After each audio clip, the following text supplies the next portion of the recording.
Alright guys, we're back. It's a different day. It just got too late the other night when I filmed that. So sorry for the wait for the 30 people that are watching. We're gonna get to it now though.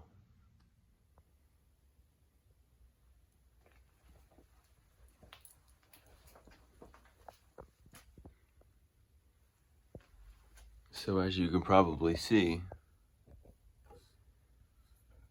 that's not a Ford motor. You guys ever seen an LS Foxbody before? Pretty hard to come by. Alright, first of all, it's a 1993 LX. Original paint.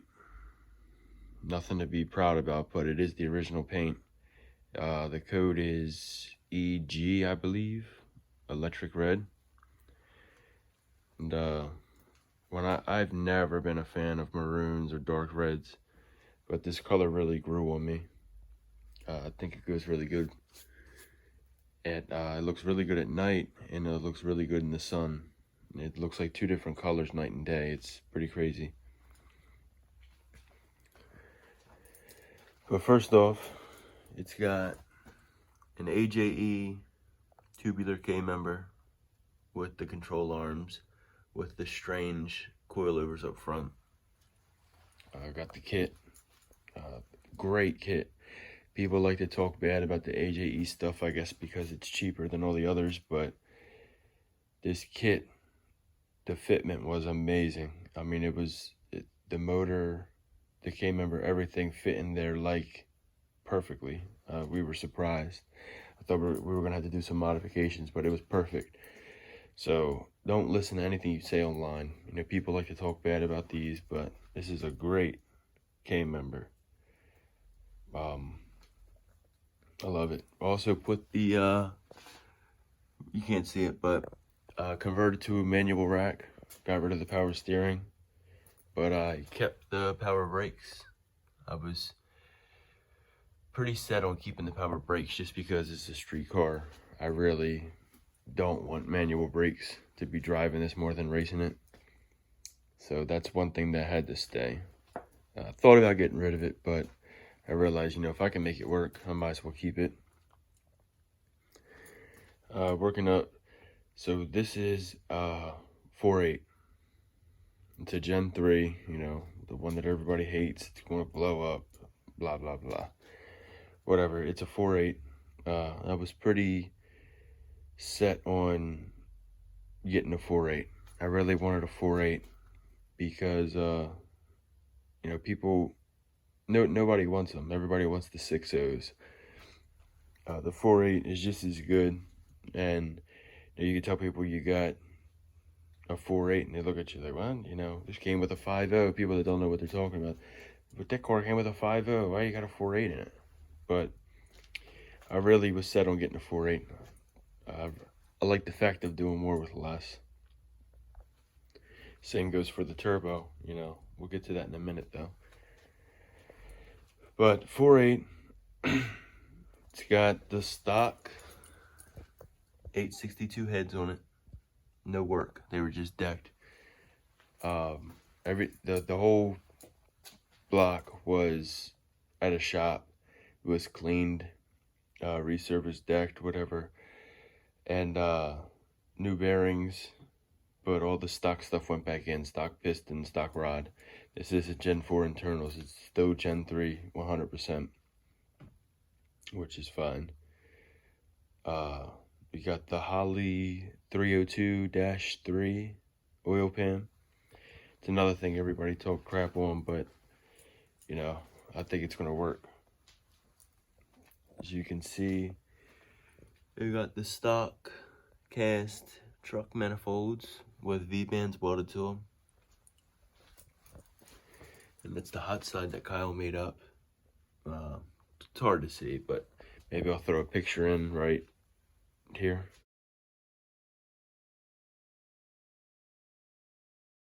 So yeah, I mean, Kyle did a great job on that hot side. I was surprised at how good it turned out. It doesn't have any flex joints in it, which I believe will be fine. This turbo is pretty heavy, but it's not a Pro Mod 88 or something like that, so I think it'll be good. But so motor wise, it's all stock. It has the Summit Stage 2, sloppy Stage 2 cam in it. It's got LS7 lifters, OEM trays. It's got Brian Tooley 660 valve springs. And that's pretty much it. I mean, it's got a Melling oil pump in it, which nothing crazy. It's just I think it's a high volume standard, whatever. It's like the one in the middle. It's not the one that everybody gets that's like amazing. It's just the one in the middle. You got the ICT billet. I think this is the twin turbo truck alternator bracket. It puts it over here. Still has the stock crank pulley. Alright, so the turbo. It's a VS Racing Gen 2.5 7875 with the 125 back housing, 4-inch exhaust. You'll never believe how much I paid for that. I think I paid like 24 bucks for it.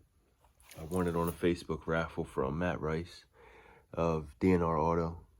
I don't know if you guys know him or not. Great dude. I've actually won a couple things from him.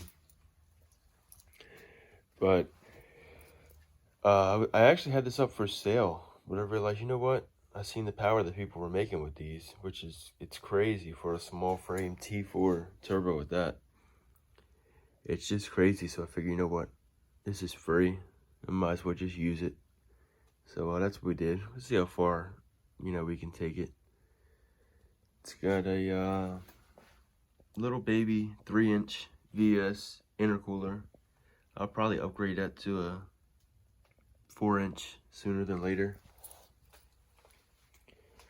Got all 3-inch eBay black piping. Counted the blow-off valve and the IET sensors in it. Oh, another thing that are really nice.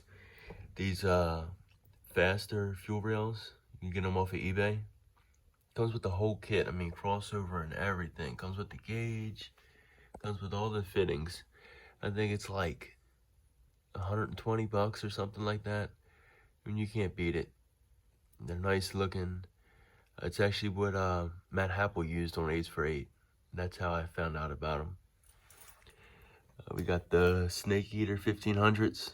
I know, say all you want about the Snake Eaters, but people are making power and doing work with them, so we'll see how it goes. That's about it for the motor. Behind it we have a Turbo 400 that was built locally at Bowie Transmissions by Wayne Bryant. Got a killer deal on that. It's got a SFI bell housing, all built inside. Guess it'll handle about 1,000, so that's plenty for what I need right now. What else we got? I mean, I just made a post about on Facebook about these Scott Rod Fab panels, and these things are great. You need a panel or a block off plate or a delete plate for anything, hit them up. I mean, these plates are awesome. It saves days of work. Another budget thing is the Low Dollar Motorsports pressure sensors. This is for the fuel pressure. I also have another one back here. I can't see it, but for the oil pressure. I think I got about 4 of these for just multiple different things, and they're pretty great. I like them a lot. The Snake Eater 92 throttle body. And we got this big boy I think it's 31 by 19 Speedway Motors rad. This thing was so big that we had to cut the core support. I mean, this thing is huge, and you see the clearance I have. It's not much. You got the Ford Contour fans, which everybody knows they're gonna work good. I also have, I don't know if you can see that, I have the Motion Raceworks Steamport kit. Now they say on the website that you can't use these with a truck manifold or a stock manifold, but as you can see, I made it work. So it does work. I have the line routed right here. You just have to bend it a little bit. I mean, that's another trick part that's great to have. I'll move over here. Got some Power stars on here, freshly powder coated. Back to fresh powder coat. I got some radios on it now, but I'm pretty sure that I'm gonna put a slick on here. Have some fun with it. This is all the wiring that came out of here. All the wiring. And this is just, you know, parts and spare stuff. Don't mind the trunk. That's all parts or boxes from parts. So you got an 8-point roll bar. Nothing crazy. Eventually I'm gonna get it converted to a 10-point. Maybe get it certified for 850. They got a Kirky in here. I have another one, I just haven't put it in yet. Actually, Kyle went through all this wiring for me. I mean, it still needs to be cleaned up a little bit, but I'll throw in a picture right here. And that's what it looked like before this. So, I mean, probably think it still looks pretty junky, but it looks way better than it did. This carpet's actually gonna come up. It's messed up anyway. I mean, it's filthy, and I'm gonna take all the carpet out. I'm gonna either just run it without carpet, or, you know, maybe put it back in, but the carpet's gotta come out regardless so I can run the rest of this wiring. Speaking of wiring, I forgot one of the big parts of this build. Holley Terminator X. Yeah, the part number. Yeah, and this kit is the best bang for your buck you'll ever get. I mean, I went through, I think it's Big 3 Automotive or something like that. The guy's name was Rick, and he hooked me up for a really good deal. I mean, they're already cheap at $9.99, but I mean, he really hooked me up with a better deal than that for this. So, you know, if you're on a budget like I am, find a Holley dealer. You know, some of them don't waste their time for the Terminator X, but there's a lot of guys out there that will help you. And not only will they give you a good price, but they'll be there every step of the way when it comes time to hook it up. If you got to troubleshoot something, they'll be right there for you. So, I mean, but I mean, if you can, buy all your parts through dealers. I mean, you're helping them out, and they'll help you out. And that's the way you look at it. Save you a little bit of money, and you got their support for anything.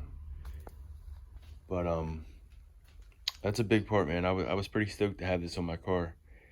You know, I went from having a small block Ford with Anderson PMS, you know, a Game Boy, and now I got this, you know. So I'm pretty happy to use this. I can't wait to get it going. That's about it, though. I mean, so we got the stock tank, the stock 8.8 rear. It's just got 355s in it. Shout out to these guys. Got the stock rear, which, you know, we know it's gonna hold. So another thing, this is the fuel setup I'm gonna be running. It's 2 AM 400s. Got some jigs, filters, pre-filters, and you got Yeah, XRP post filter. That's pretty cool little unit right here. So I think we'll have plenty of fuel. I don't think fuel will be a problem. It's gonna be running E85. Yeah, so I mean that's pretty much it. That's pretty much all I got for this one. The car's coming along good. I really wish that I would have started recording stuff when the build started. So I started porting the old setup out. I think it was March 2020, and the whole like LS thing started in May. So I mean, I missed a few months that, you know, I could have recorded some good stuff for people that might be curious or want to learn or whatever. But I'm gonna try to record as much as I can for the remainder of this, even though there's really not much left. Kyle has to finish the exhaust. We're gonna do a bullhorn right out the side, so that'll be pretty cool. And I gotta order a drive shaft, and that's pretty much it. It's close. There's a few little things, you know. I gotta finish the wiring. Well, yeah, that's pretty much it. The wiring, that's gonna take up most of the time. Order a drive shaft, finish the exhaust. But to get it started, it's not gonna take much. I mean, I don't need the drive shaft for that. I would like to hear it run, just so I know everything's good. I don't finish it up and then try to start it and the motor's junk. So hopefully we can start it soon, get that on video. No, it's pretty awkward to talk to yourself in front of a camera, and you know, I'm sure you get used to it. You know, it's already awkward for me anyway, but I'm trying to do my best, you know. I'm not doing this to blow up. You know, I don't care if the 30 people that are watching, you know, if that's the only people that ever watch. But if one person learns something or gets to see how things are done, I'll be happy with that. I'm not trying to quit my day job and become a full-time YouTube vlogger, whatever you want to call them. But that's pretty much it. Just trying to get it done. So we're gonna be in this garage for another 2 weeks or so, and then we're gonna pull it out, take it to my dad's shop, and we're gonna finish everything there. Reason being, he's got a lift, and it's just a lot more room. As you can see, there's not that much room, and here's just a toot. There's that car. I'm gonna have to show you guys that soon. But thanks for watching. I appreciate it, the 30 people that are watching. Stay tuned for more videos. They're gonna be coming soon. Have a good one.